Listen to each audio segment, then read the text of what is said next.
baby, no mama, standing around, no I, somewhere, baby, no mama, shake 'em on down, no I'm a star, hello, Lord, I'm a shake 'em down.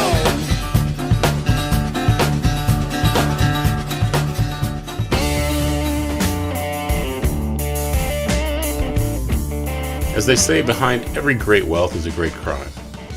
Racketeering is a term used for organized crime. At first it was for purely illegal activities, but the mafia started to move into legitimate businesses and move their nefarious tactics into white-collar crimes. They're bigger than the government. They get in all the legitimate businesses you can, make it legitimate, but you still have on the side all your illegal businesses still bringing in incomes. And it's more and more money and more money and more legitimate things and more illegal things. It's just a vast, vast empire. America's underworld is a mirror image of American business. In the heart of capitalism, the mafia is also a capitalist organization. Like the big banking corporations, the crime families lend out money to get rich. The families own or hang out in every kind of business, from restaurants to supermarkets, from slot machine firms to bowling alleys. They don't just use them to make money. Every mobster needs a respectable job as a front for his criminal activities and to explain his wealth to the taxman. So they wind up in a catering business. And in that catering business, you not only get the weddings, they are also in the photography business where you take pictures of the bride and the groom. They're in the favor business where you give out favors in weddings. You give out favors. They're in where you make up the cards, invitations. So in the catering business, you might have 20 different businesses stemming from the catering business, and they're involved in every one of those businesses. So if you use my catering hall to get married in, you're also going to use my photographer to have your pictures taken, and my man who drives the limousines. The limousine's big business, all right? So all this is coming to me. I'm making a profit on all these things just because you're a nice guy and you're coming to me. But that's one business which you can put your fingers out and wind up with 10 or 15 different businesses from this one business.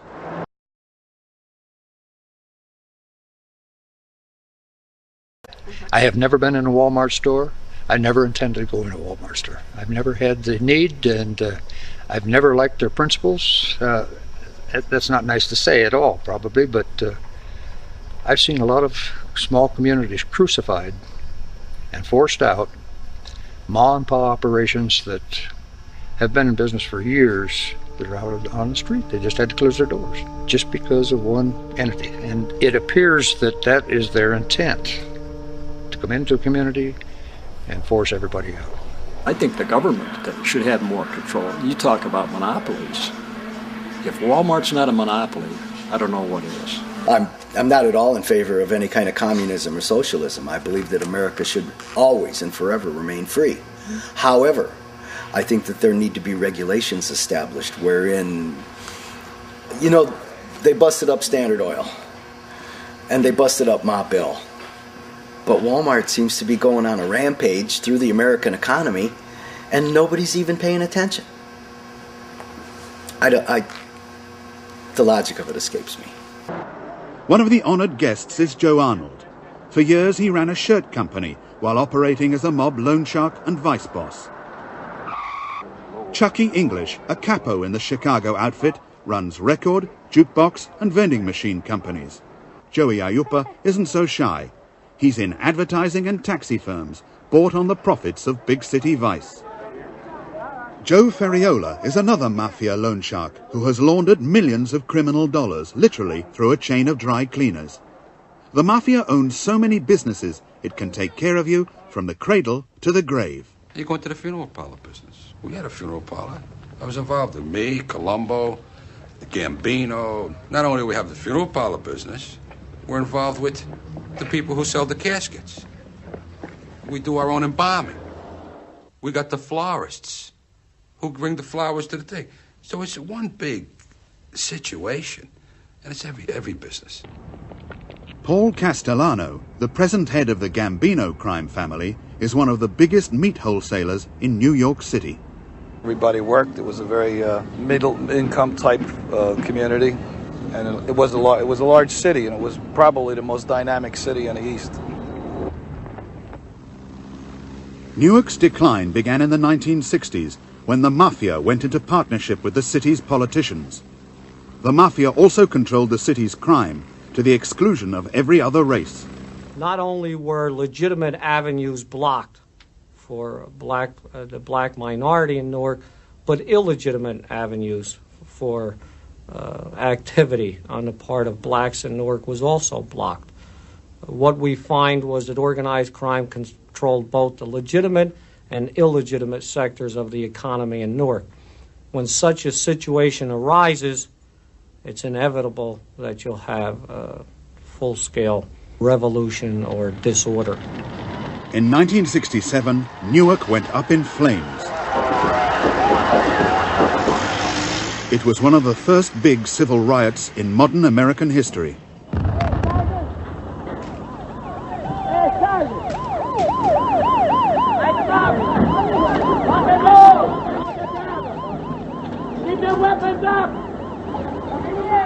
The National Guard and the rioters battled it out on the streets for 4 days. 26 people were killed and 1,000 were injured.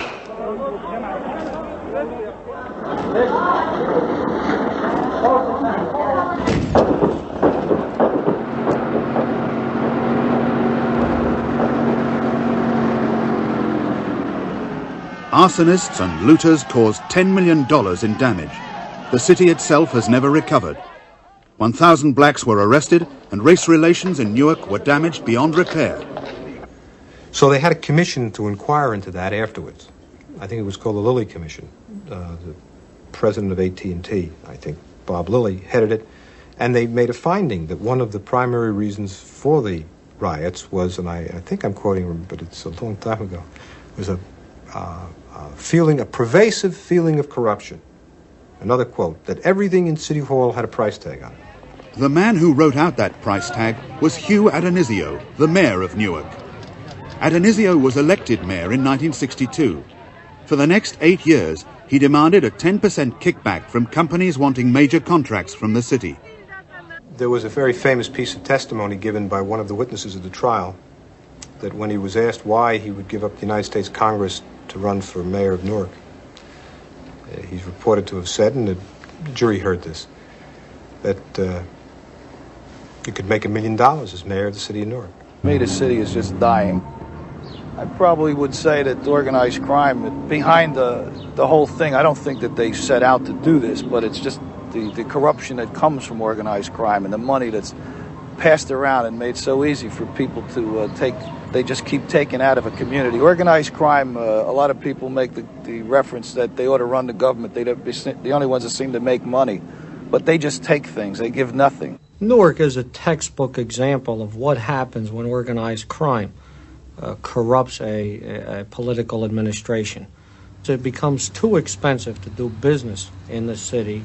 The riots that emanated as a result of the corruption forced many businesses to leave the city, move to the suburbs, and as a result, the economic base of that city moved to other areas, and today what we find is a city that's basically struggling for its own survival. Today it is a legitimized crime of many corporations that are corrupting our politics. The twisting of freedom comes from the idea that everyone is free to do what they want to do in a free society. This is not true. You're not free to commit crimes and lose your freedom if you do so. Even Thomas Jefferson warned about this new type of aristocracy. He said, "I hope we shall crush in its birth the aristocracy of our moneyed corporations, which dare already to challenge our government to a trial of strength and bid defiance to the laws of our country." He further said, "And I sincerely believe with you the banking establishments are more dangerous than standing armies." FDR said something quite similar. He said, "We know that the government by organized money is just as dangerous as government by organized mob." But Jefferson's hopes were not fulfilled, and FDR democracy is now gone, replaced by corporate aristocracy. This new aristocracy has taken over America and largely the world. I spent 30 years of my life turning this two-bit evil empire into a world-class multinational. I was going to have a cover story in Forbes, You, like an idiot, wanted to take over the world. And you don't realize there is no world anymore. It's only corporations. He fought for self-governance and an end to the rule of aristocracy, but it has returned, and now there is only self-rule for a minuscule minority. Like the racketeering that destroyed the community of Newark, the racketeering of our government and corporations have ruined most of the communities across the country and most countries around the world. It wasn't some epidemic of laziness or bad luck. It was racketeering and the looting of Main Street by Wall Street that has caused the blight and poverty we see now. That's why so many children go to bed hungry, and we need to punish these criminals and take back what they stole. Through lobbying efforts and campaign contributions that allowed their deregulation, they are working in direct contradiction to democracy and the Constitution. Big businesses today are awash with white-collar crimes, and like the mafia, they seek to bribe the politicians, giving them a piece of the pie to let them keep their crime syndicates going. Look at tech, banking, just about all sectors of massive multinational billion-dollar companies and all the penalties charged for the crimes they commit. These need to be called out for what they are, racketeering. We need to stop admiring those people and start treating them like the criminals they are. I think that there's also this, they're the mafia because of their vast criminality in Wall Street now. It's bribery, theft, fraud, bid rigging, price fixing, gambling, loan sharking, all of these things. It's all organized. The payday loan industry is seemingly unstoppable. They are incredibly good at avoiding regulation. Just look at one example in Texas. They actually tried to rein in the payday loan industry there a few years ago, but they faced opposition from one particular state legislator. Members, I just cannot see why this legislation could possibly be necessary unless it is the big institutions Mr. trying Speaker? to squeeze the little guys. And the little guys, in his analogy, are payday loan companies. But isn't it true that you have 12 very successful payday and title loan locations across this state? Let me answer that question for him. It is true. It is true. Isn't We it don't true need this regulation. that you stand to add to your personal wealth considerably by killing these bills? You know what? That is not about the bill. Mr. Elkins, do you know the meaning of the term conflict of interest? You might be thinking that woman, Vicky Truitt, is awesome, fearlessly calling out how the payday loan industry influences politicians, which is why it's going to be so hard to tell you that just 17 days after leaving office, she signed on as a lobbyist for Ace Cash Express. Now, thankfully, Texas also has a finance commission which oversees the payday loan industry. Guess who runs that? William J. White is vice president of Cash America and was also appointed by the governor as chairman of the state's finance commission, which oversees payday loan outfits. That's right. The chairman of the commission that oversees the payday loan industry is also, at the same time, a vice president of one of the biggest payday loan companies in the country. So let's just quickly break all of that down. If you were hoping to protect Texans from the payday loan industry, you would need to approach a commission overseen by the vice president of a payday loan company and then introduce a bill into the state legislature where the owner of 12 payday loan stores will debate the merits of the payday loan industry with one of the payday loan industry's future lobbyists. Apparently, even cluster are bigger in Texas. When politicians take money from these firms and do their bidding either through action or inaction, they should also be deemed racketeers and criminals. There should be efforts to prosecute these people and put them behind bars.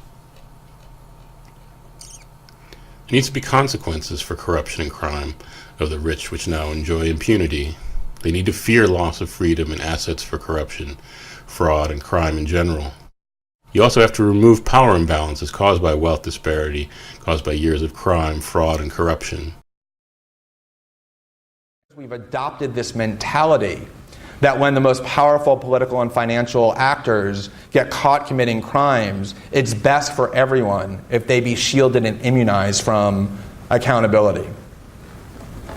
Now, the real issue for me is that if this extreme form of leniency that I just described, this willingness to forgive and forget, were applied across the board to everybody, including ordinary Americans and those who are most powerless and marginalized, then you could have reasonable debates about whether leniency was an advisable approach from a criminal justice perspective. For example, if you go out tomorrow and you rob the bank, and you go into a bank and point a gun at the teller and demand money, and she gives you $200,000 in cash, and you go home, and 3 or 4 months later, the police come to your door and they knock on your door and they say, we have an arrest warrant for you, we have evidence that you were the one who committed this bank robbery. If you were able to say to that police officer, okay, officer, look, I did the bank robbery, you caught me, I did it, I think we all know I did it, but that's in the past. Do we really want to be digging around in the past and pointing fingers and assigning blame?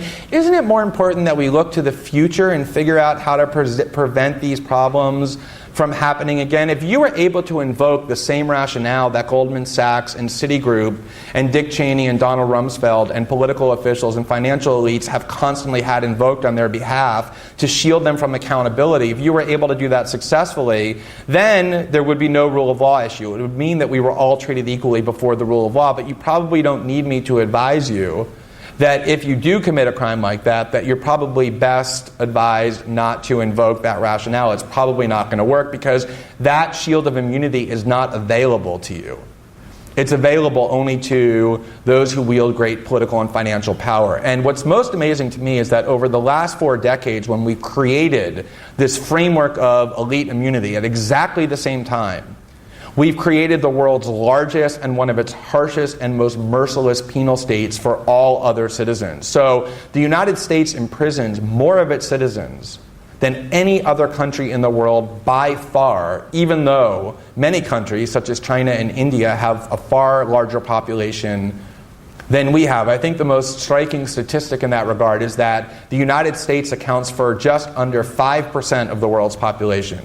So if you gather everybody in the world, just under 5% are Americans, and yet 25% of the prison population on the planet is on American soil. 1 out of every 4 people in a cage on the planet Earth are in the American penal system. We imprison more of our citizens for longer periods of time under harsher conditions with less leniency and less forgiveness, and for infractions that are considered too trivial in most Western countries to even have imprisonment considered an option than almost every country in the world, and certainly more than any Western country. And we do have the largest prison state by far on our soil. That's because for ordinary Americans, the exact opposite universe has been created than the one that I just described, in which elites get immunity more or less automatically, even when they commit far more egregious crimes. Society needs to define these actions as criminal. Those perpetuating these actions should be viewed by society as being on the same level as thieves, murderers, and rapists. You can't merely fine these people, they need to be locked up. Their punishment needs to dissuade others from doing what they have done. And the bad guys don't always look like this. They now look like this.